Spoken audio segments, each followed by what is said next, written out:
Percayakah sobat bahwa krisis politik di Korea Selatan saat ini adalah karena sebuah prahara yang diawali karena gratifikasi tas Dior yang diterima ibu negara senilai $2.200. Kita tahu di sebuah negara yang sudah dewasa atau mature, maka gratifikasi adalah hal yang sangat rendah derajatnya. Gratifikasi adalah menerima hadiah dari seseorang yang pastinya orang tahu akan mendapatkan kemudahan dari regulasi atau kebijakan dari sisi pejabatnya nantinya. Menerima pemberian apapun itu pasti akan membuat penerima punya hutang budi. Karena itu menerima gratifikasi bagi pejabat negara yang sudah maju atau sudah dewasa merupakan hal yang tabu, yang memalukan dan harus dicopot dari jabatan dan atau mengundurkan diri. Kalau bicara begini pikiran Anda jangan dibawa ke Konoha ya.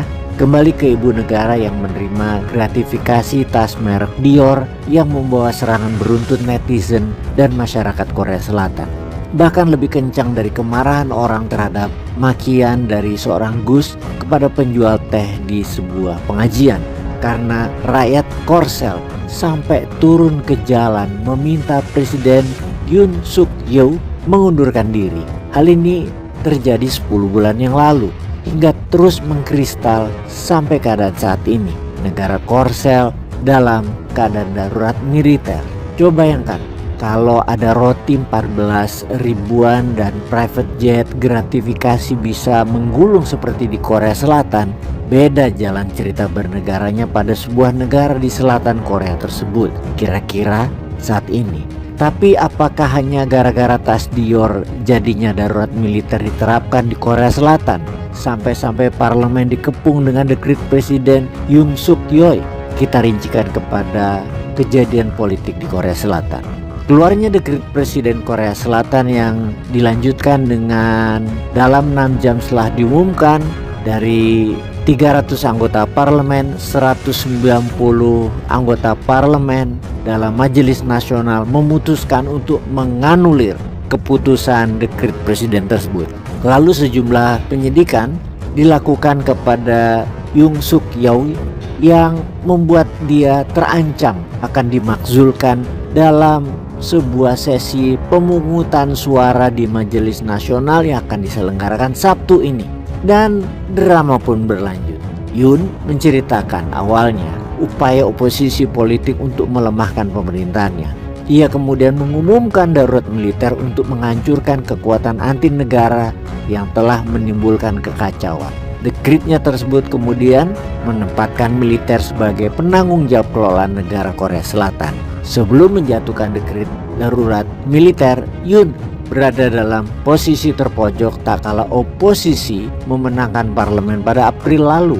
Pemerintahannya sejak saat itu tidak dapat meloloskan RUU yang mereka inginkan. Salah satunya adalah partai oposisi memangkas 4,1 triliun won atau sekitar 46 triliun rupiah dari anggaran yang diusulkan pemerintahan Yoon sebesar 677,4 triliun won atau sekitar 7.600 triliun rupiah. Pada saat yang sama pihak oposisi juga bergerak untuk memakzulkan anggota kabinet dan beberapa jaksa tinggi termasuk kepala badan audit pemerintah karena gagal menyelidiki gratifikasi ke ibu negara. Anggota parlemen oposisi Yoon yaitu Kim Seung Won mengatakan bahwa keputusan Yoon memberlakukan darurat militer adalah sebuah kesalahan fatal yang tidak pantas untuk diampuni.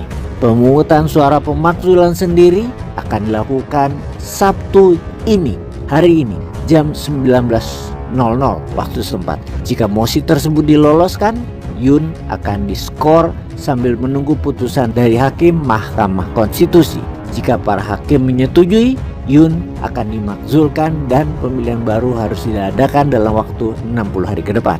Sesaat setelah adanya darurat militer, Kepala Staf Kepresidenan Yoon, Penasihat Keamanan Nasional, Kepala Staf Kebijakan, serta 7 pembantu senior lainnya memutuskan mengundurkan diri. Bahkan Menteri Pertahanan Korea Selatan mengajukan pengunduran diri serupa. Yoon selain ditinggalkan orang dalam kabinetnya juga ditinggalkan orang dalam partainya sendiri. Partai besutaan Yoon, Partai Kesatuan Rakyat atau PPP juga melontarkan bola panas kepada Yoon yang berbicara setelah ada sebuah pertemuan dalam partai. Pemimpin PPP Han Dong-hun menyebutkan manuver Yoon itu berdampak parah bagi Korsel, dengan Yoon disebut telah menempatkan negara Korea Selatan dalam ancaman serius. PPP sendiri sejauh ini bersikap untuk menentang pemakzulan Yoon seperti mosi yang diajukan oposisinya. Namun Han menyebutkan sikap PPP bisa saja berubah seiring dengan munculnya bukti-bukti bahwa dalam keputusan darurat militer Yoon memerintahkan menahan para pemimpin oposisinya. Di sisi lain, beberapa anggota PPP mendesak Yoon untuk mengundurkan diri sebelum pemungutan suara pemakzulan karena mereka mengatakan mereka tidak ingin insiden pemakzulan seperti yang dialami Presiden Park Geun-hye pada tahun 2016 terulang yang memicu keruntuhan partai konservatif dan kemenangan kaum liberal. Sekali lagi, kenapa Yoon panik? Karena dia dihantui hukuman mati.